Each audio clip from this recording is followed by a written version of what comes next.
A thought came to me once. What am I getting out of this lifestyle? I've been a stay-at-home mom for nearly 7 years now, but since that voice asked me this question, I knew I had to give it a quality answer. Initially, way back when, I wanted to be a mom because the vibe felt warm, like the orange stripes in a familiar sweater. The actual experience bruised me. I didn't give up. I gave that experience meaning, tried to live according to the rules of that vibe, and finally underwent a metamorphosis into something else. A mom, a homebody, an adventurer, a psychologist, and now a business creator in the making.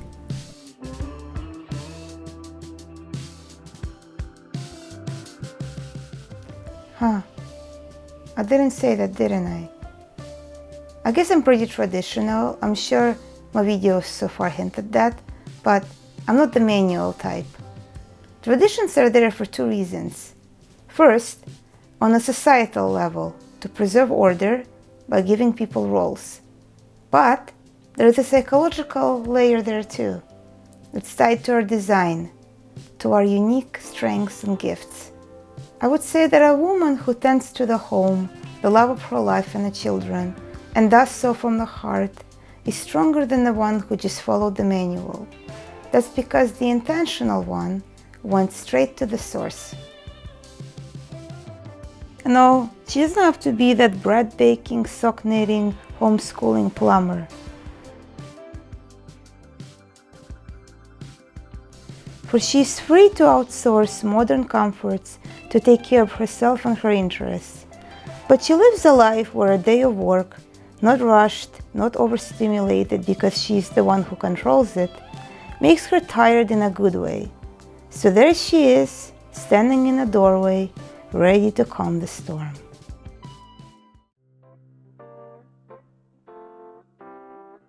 Being of Slavic origin and also a byproduct of Soviet-era parents and grandparents, I didn't grow up seeing a conflict between a woman being a caretaker at home and a follower of her passions in a world beyond. This feminist hysteria was a revelation that I became aware of pretty late, well into my university years here in Canada. It's true, we as women can do both at the same time at 100% capacity, but we can experience life through seasons, where different things show their value to us in different volumes. So we'll be more dedicated to homemaking during one season and less during the next, or you can do it full-time for the rest of your life if that's what your heart desires. But to avoid this season like a plague is to miss out on the wisdoms it carries. As for me, I'm currently doing a lot of work at home. My children are young, two are at school and daycare full-time, and things come up from time to time when I have to leave home on an errand. I wouldn't have this flexibility if I worked outside of home. But in another chapter of my life, I'll add another adventure into the mix. That's how I roll.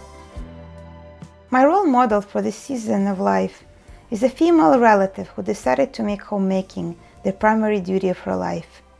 When I met her, I was a newbie to all of this, going through the emotions, while she was a 180-degree opposite of me.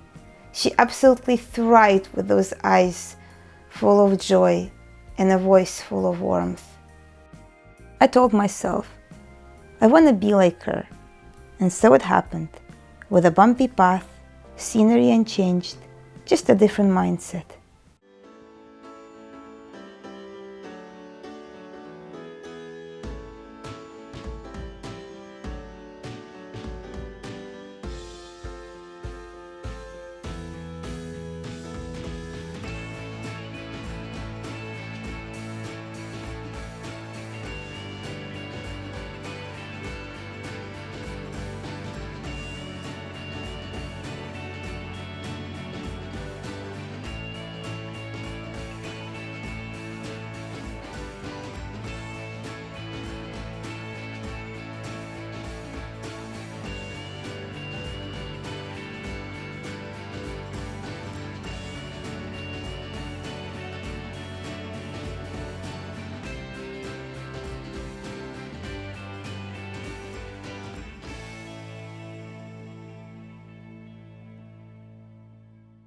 Homemaking is one of those things where life is woven into the work, just like other slow living paths like business on the premises and farming.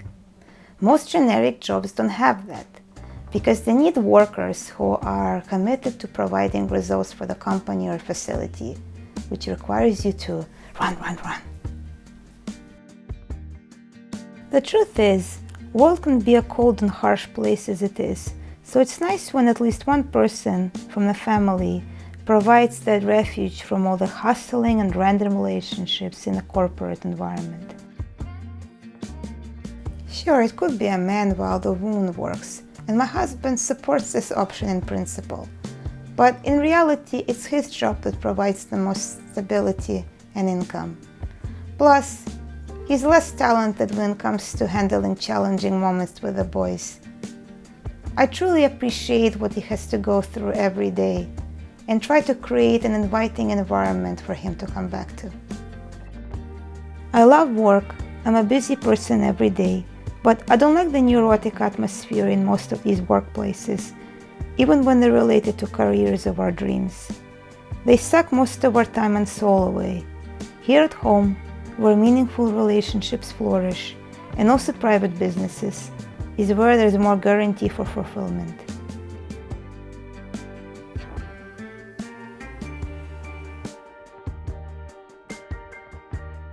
So, here's a message to the dedicated homemakers. The reality is, we still live in a modern world, the world of productivity and money. So we still need to have the skills and expertise ready, just in case we're going to end up on our own and become the sole providers for our family. Homemaking alone will not rescue us. By the way, this is not me being cynical about my relationship. Though I do understand that valid divorces do exist, this is just not the case for me. The reason why I bring this up is because that female relative I mentioned earlier, the adored wife and mother, thinks the same. The thing is, sometimes fate can be cruel and can take our soulmates away from us, and we as women have to display another type of strength to navigate this fast-paced world.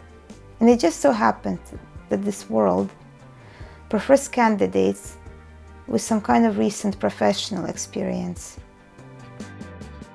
So it's up to you how you want to acquire that experience.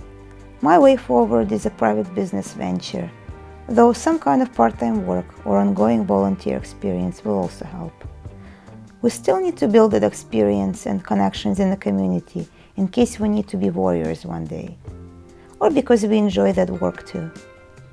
I mean, we already are warriors, but in another way. We just need to have skills in both arenas. That's not just feminism, that's real life.